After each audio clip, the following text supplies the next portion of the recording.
भारत अद्भुत व अविस्मरणीय क्षमताओं से भरा हुआ देश है। हमने दुनिया को जीना सिखाया है और ये बात कहने में हमें जरा भी हर्ज नहीं। विकसित देश हमारे धर्म और परंपराओं को अपना रहे हैं, लेकिन हमें ये ज्ञान कहां से प्राप्त हुआ? हमारे प्राचीन गुरुओं और ऋषि मुनियों से, जिनकी हम संतानें हैं। मैं उन्हीं का छात्र हूं, मैथमेटिक्स के जाने माने गुरु आदित्य पटेल सर।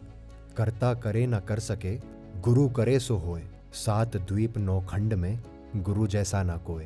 भारत की हृदय स्थली मध्य प्रदेश के हरदा जिले के सोडलपुर गांव में मध्यम वर्गीय किसान के घर सन 1990 में आदित्य सर का जन्म हुआ।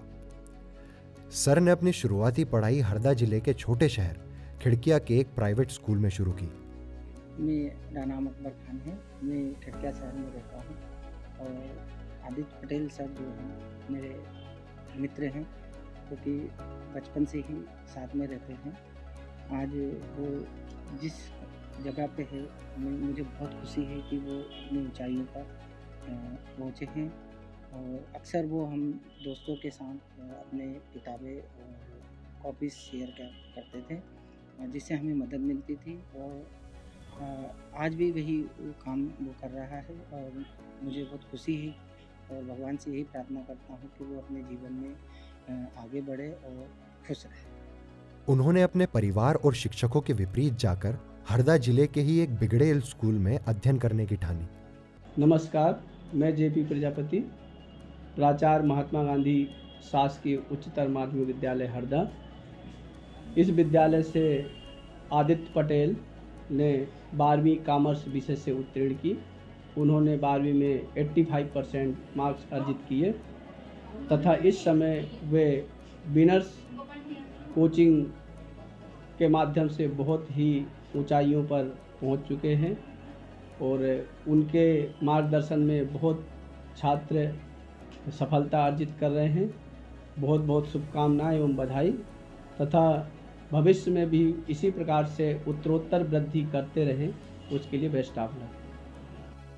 वहां सिर्फ रेगुलर अटेंडेंस की आवश्यकता थी। उन्होंने समय की कीमत पहचान ली थी। वे समय बचाकर सेल्फ स्टडीज और पर्सनल कोचिंग के माध्यम से अपने लक्ष्य को पाने में सफल रहे और 87% से विद्यालय में टॉप किया। आदित्य बेटे के बारे में तो पहले तो यही कहूँगा कि बचपन में तो खेल से इंटरेस्ट नहीं था खेल में, लेकिन हम सोचते थे चलो बच्चा क्रिकेट खेले, तो क्रिकेट के लिए भी पहुंचाते थे, तो क्रिकेट वाले खेलते थे। लेकिन आदित्य बेटा ऊपर जाके बैठ के देखो, उसको कोई मतलब नहीं था कि मैं क्यों खेलूं, कैसे खेलूं, बाकी देखने में इंटरेस्ट ज़्यादा रहता था। तो और पढ़ाई की तरफ से भी जिस स्कूल में हम भेजा था, उस स्कूल में पढ़ाई ज़्यादा होती थी, तो बोले मैं पढ़ नहीं पाऊँगा यहाँ पर, बोले मैं जो ऐसी स्कूल पढ़ाओ जहाँ पर पढ़ाई नहीं हो।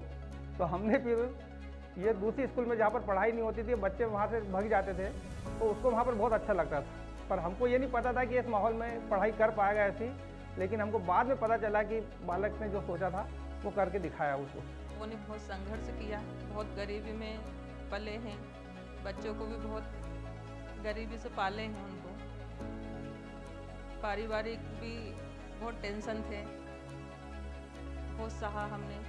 फिर बच्चों को भी हमने वहाँ तक उनको टेंशन नहीं दिया, हम लोग ही सहते रहे। बहुत से उतार चढ़ाव आए, पर हरदा आए, वहाँ फिर कोचिंग में जाना शुरू किया। घर नहीं आना, खाना नहीं खाना, टिफ़िन जाना, वहीं झाड़ू लगाना, पढ़ाना, पोछा लगाना, पाम्पलेट देना, सुबह 5 बजे चले जाना। वैसे खाने में बहुत थे कि ये नहीं खाना वो नहीं खाना, पर सब्जी रोटी टिफ़िन में जो भेजो वो खा लेते थे। घर बहुत करते थे वो कि नहीं खाना ये। बेटे के बारे में तो ये बोलूँगा मैं कि हमको सबसे बड़ा आश्चर्य तो तब हुआ जब हमको पता चला कि मैं नौकरी छोड़ने वाला हूँ।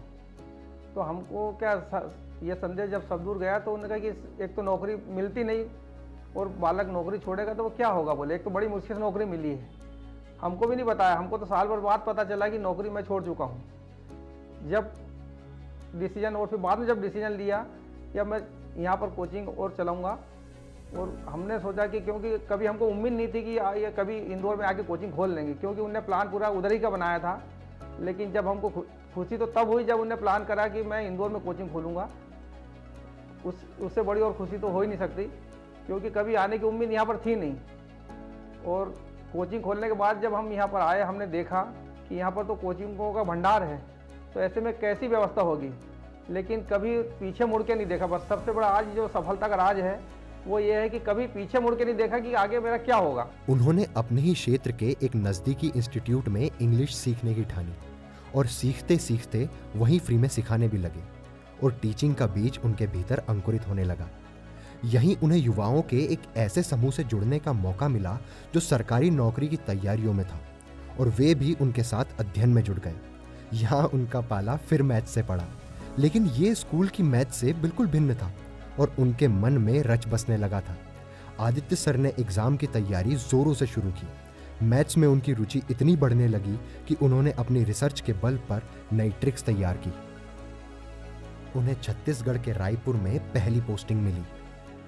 आदित्य सर और मेरी मुलाकात सन 2008 में इंग्लिश सीखने के दौरान हुई थी। आपको बताता हूँ कि सन 2008 में सर जो है हरदा में रहते थे और सर का एक किराए के मकान, उस किराए के मकान में रहते थे और एक टूटी टाइप की एक साइकिल थी छोटी, वो लेके सर आते थे। तब मैंने देखा था कि सर हमेशा एक पॉजिटिव एटीट्यूड से ही रहते थे, पूरा पॉजिटिव वे में। कभी फाइनेंशियल का अभाव सर ने कभी नहीं बताते थे। एक बार की बात है कि सर SBI की वैकेंसी निकली थी सन 2008 में। तब सर के पास फीस जो फॉर्म होता है, फॉर्म भरने के पैसे नहीं थे। तो सर ने जो है मम्मी पापा से बोला, तो मम्मी पापा ने भी आधा आधा करके उनको सर को फॉर्म के पैसे दिए। तब सर ने भी बोला कि यार ये पल, ये समय दोबारा नहीं, बीरू भाई ये समय दोबारा नहीं आएगा। फिर इसी समय फिर एक बार क्या हुआ कि हम SBI का एग्ज़ाम देने गए, तो ट्रेन से हरदा से भोपाल गए, तो हबीबगंज स्टेशन पे सुबह 4 बजे रात को जब ट्रेन रुकी तो हम प्लेटफॉर्म पे ही सोए। जब हम प्लेटफॉर्म पे ही सोए तो वो बहुत मच्छर काटना, सारी चीज़ें चलती है। तो सर ने भी एक समय, उस समय भी 2 बात कही थी कि बीरू भाई ये पल दोबारा जीवन में नहीं आएगा। और एक बात और सर ने कहे थे कि गरीबी में जन्म लेना कोई बुरी बात नहीं है, पर गरीबी में मरना बहुत बुरी बात है। और हमेशा यही कहा, और ये आज आप भी जानते हो, इसका आज मैं भी साक्षी हूँ और आप सब लोग जानते हैं कि सर आज की डेट में क्या है। पैसे की आवश्यकता तो बहुत थी, लेकिन लक्ष्य पैसा कमाना कभी नहीं था। उन्होंने इस अपॉर्चुनिटी को भी छोड़ दिया और हरदा के ही एक कोचिंग संस्थान में मात्र 6,000 की सैलरी पर अपने और अन्य प्रतिभावान युवाओं के ख्वाबों को पूरा करने के रास्ते पर चल पड़े। उन्होंने अपने अध्ययन के बल पर कॉम्पिटिटिव एग्जाम देनी शुरू की और 2013 में LIC में AA की जॉब प्राप्त की। 7 नवंबर उनकी पहली ज्वाइनिंग और जॉब ट्रेनिंग की डेट थी। उन्हें छत्तीसगढ़ के पिछड़े और दूर दराज नक्सली इलाके कांकेर में पोस्टिंग मिली, जहां सार्वजनिक वाहन भी नहीं थे। लोग मूलभूत आवश्यकताओं से वंचित थे। पर आदित्य सर, जो अपने स्टूडेंट्स का सर झुकने नहीं देते, तो खुद कैसे रुक सकते थे।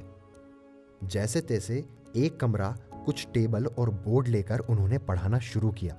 1 से 4 और फिर 15 से 30 बच्चे पढ़ने लगे। अब उस छोटे से इलाके में उन्होंने इंस्पायर नाम से शिक्षा का मंदिर स्थापित कर दिया था। आदित्य सर एक ऐसा प्लेटफॉर्म चाहते थे जो पूरे भारत के विद्यार्थियों को उनसे जोड़े, और उन्होंने अपना कदम पूरे जोर शोर के साथ अपने सपनों के शहर इंदौर की ओर बढ़ाया और अपनी सारी जमा पूंजी और प्लानिंग के साथ विनर्स इंस्टीट्यूट की नींव रखी, जहां जिद है सफलता की। ये जिद ही थी जो उन्हें आज इस मुकाम पर ले आई है। उन्होंने धीरे धीरे अपना ऑनलाइन प्लेटफॉर्म भी खड़ा कर दिया था और कुछ अन्य शिक्षकों को भी साथ ले लिया। 1 दिसंबर 2017 को विनर्स की पहली क्लास शुरू हुई। आदित्य सर अपने संपूर्ण उत्साह के साथ जुट गए। धीरे धीरे 30 बच्चों को पढ़ाना शुरू किया। कमाई कम थी और खर्चा ज्यादा। उन्होंने बैंक से लोन लेकर स्टूडियो का निर्माण किया, डिजिटल बोर्ड और फिर एक प्रोफेशनल कैमरे की मदद से उन्होंने 2 लाख सब्सक्राइबर हासिल किए। अब विद्यार्थी उनकी ट्रिक से पढ़ाई को आसान बना रहे थे। लेकिन विपदाएं पूछकर नहीं आती। कोविड जैसी वैश्विक महामारी ने पूरी दुनिया को विवश कर दिया था। आदित्य सर ने 3 महीनों के क्रिटिकल सिचुएशन के बाद हरदा से लौटकर फिर ऑनलाइन क्लासेस स्टार्ट की और सतत प्रयासों से निर्माण किया भारत के नए विनर्स का। आज वर्तमान में 8 यूट्यूब चैनल के साथ विनर्स के लगभग 5 मिलियन सब्सक्राइबर हैं। 200 से अधिक लोग विनर्स में अपनी सेवाएं दे रहे हैं, जिसके अंतर्गत अकाउंट, क्रिएटिव, पब्लिकेशन और एकेडमिक में लगभग 40 से 50 अनुभवी टीचर्स भारत के युवाओं को अपना मुकाम हासिल करने में मदद कर रहे हैं। एक पुरानी बात याद आई है जो कि उस समय की है जब सर और हम साथ में एक दूसरी कंपनी में जॉब किया करते थे। तो वहाँ से मैंने कुछ चीज़ें सीखी है सर की, जो कि आज भी सीखता ही आया हूँ और वो मैंने अपने जहन में उसको इस्तेमाल किया हूँ और आज भी करता आ रहा हूँ। तो मैंने ये देखा कि एक बार की बात है, हम लोग नॉर्मली ऑफिस में बैठे हुए थे, शाम का टाइम था, 5-6 बजे के आसपास था, और सर ने मुझसे कहा कि मनु सर एक प्रोजेक्ट पे काम करना है तो उसमें लगना है। मैंने कहा ठीक है सर, बिल्कुल। तो मुझे ये लगा कि ठीक है, सर ने आज कहा है तो कल सुबह आएंगे और लग जाएंगे। बट हुआ ये कि हम लोग वहाँ से घर पहुँचे, और चूँकि उस समय हम लोग साथ में रहते थे, एक ही फ्लैट में रहते थे, तो डेली की तरह रूटीन था हमारा, नॉर्मली खाना खाए और सर अपना 1-1.5 घंटे का जो वर्क था वो लैपटॉप पे अपना काम करते और मैं बुक्स पढ़ा करता था उस समय। तो मैं अपनी बुक पढ़ने लगा, सर अपना काम स्टार्ट किए। बुक पढ़ते पढ़ते मुझे नींद लग गई और सर अपना काम कर रहे थे। बट अचानक मैं 4 बजे उठता हूँ और देखता हूँ कि सर अभी भी उस पर काम कर रहे हैं। मैं शॉक रह गया। मैंने सर से कहा, सर क्या कर रहे हैं, 4 बज गई, अभी तक आप सोए नहीं। सर कहते हैं, मनोज सर मैंने शाम को कहा था ना कि एक प्रोजेक्ट पे वर्क करना है। तो सर मुझे लगा कि आप कल हम करेंगे या परसों करेंगे, जो भी, आप तभी से कंटिन्यू, अभी 4 बज रही है। वहाँ से मुझे आज तक यही याद है और वही सीखा मैं कि काल करे सो आज कर, आज करे सो आज। ये काम मैंने साक्षात देख लिया सर को करते हुए।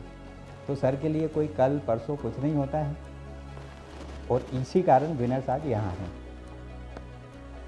आज वे एक मोटिवेशनल गुरु के रूप में भी प्रख्यात हैं और भारत की पहली ऐसी किताब लॉन्च कर चुके हैं जिसके माध्यम से कोई भी विद्यार्थी किसी भी सब्जेक्ट रिलेटेड समस्या का QR कोड के द्वारा निशुल्क समाधान प्राप्त कर सकता है।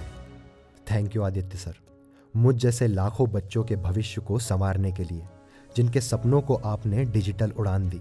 आपकी प्रेरणा और आपकी सोच हमारे जीवन की सारी चुनौतियों पर भारी पड़ती है।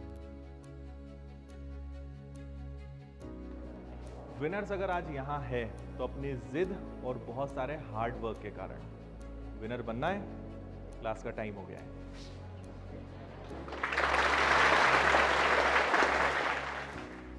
आदित्य प्रखर प्रकाश कर, छट जाए मेघ थक हार कर, नव जीवन दे, स्वप्न साकार कर, उज्जवल हो जग, प्रकाश कर, आदित्य प्रखर प्रकाश कर।